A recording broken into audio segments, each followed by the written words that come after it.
Rebonjour Ndéram Touré, rebonjour à tous les téléspectateurs de la RTS. Alors, la revue de presse de ce matin, nous ouvrons avec ce rebondissement relatif au décès de l'ancien ministre des Finances. L'information barre la une de plusieurs journaux.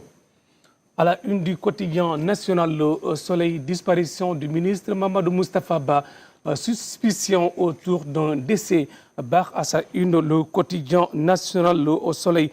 Selon le procureur de la République, l'autopsie a révélé plusieurs éléments qui sont de nature à attester que la mort n'est pas naturelle, rapporte le quotidien national Le Soleil.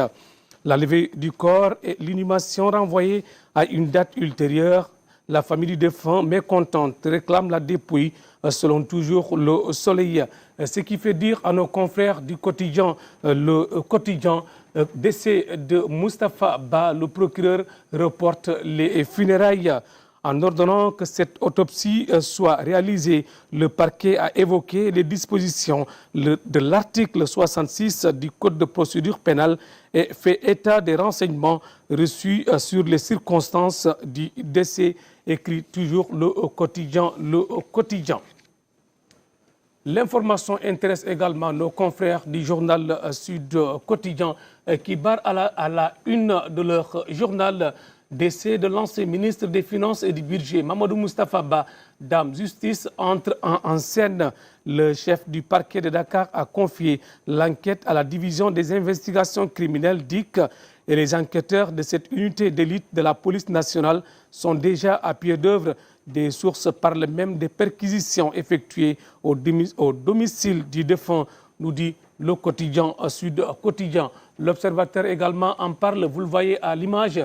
Décès de Moustapha Ba, le récit qui remet tout en cause pourquoi sa femme est attendue à la division des investigations criminelles, nous dit le quotidien L'Observateur. Les nombreux appels et SMS sans suite et le voyage à deux en France à sa recherche, la vérité sur la date du décès et la découverte du corps sans vie, des révélations à lire dans le quotidien du groupe Futur Média.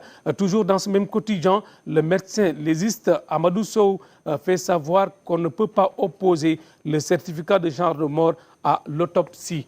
Le journal Les Échos également nous en parle cette fois-ci avec l'avocat maître Elas Diouf qui dit tout ce qui importe la famille, c'est de disposer du corps et de procéder à son inhumation, nous dit le journal Les Échos.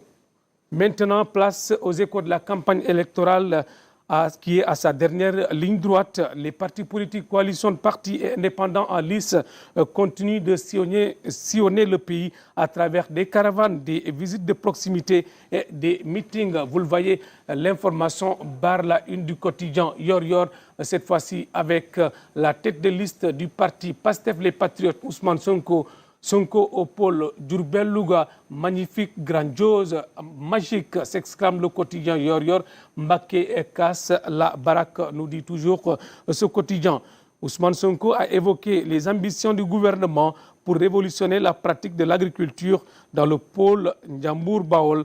Dès l'année prochaine, les paysans seront dotés de semences certifiées et d'engrais en grande quantité afin de permettre d'augmenter sensiblement leur production, annonce la tête de liste nationale de Pastef les Patriotes. Et pendant ce temps, nous dit Sud Quotidien, le débordement du fleuve Sénégal et la prise en charge des sinistrés étaient au cœur des préoccupations. Dimanche, à Ndjoum de Amadouba.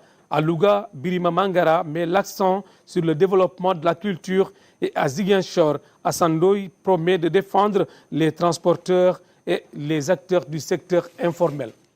Place maintenant des Aram Touré au sport pour boucler cette revue de presse de ce matin avec Tribune Sport qui barre à sa une en remportant le One Championship devant Anatoly Malikin, Reug, champion du monde. Alors, une victoire saluée par tout un peuple. Vous le voyez à l'image, le président Bassirou Diomaye Faye qui lui rend hommage. Il honore le Sénégal et inspire toute une génération. Amadou Ba, ancien Premier ministre, nous sommes tous unis pour célébrer cette performance. Khadidjen Gaye, ministre des Sports, Reug est une source d'inspiration pour toute une génération de jeunes Sénégalais, nous dit le quotidien Tribune Sport. Record quotidien pour boucler cette revue de presse de ce matin qui nous parle de football, notamment les éliminatoires de la CAN 2025.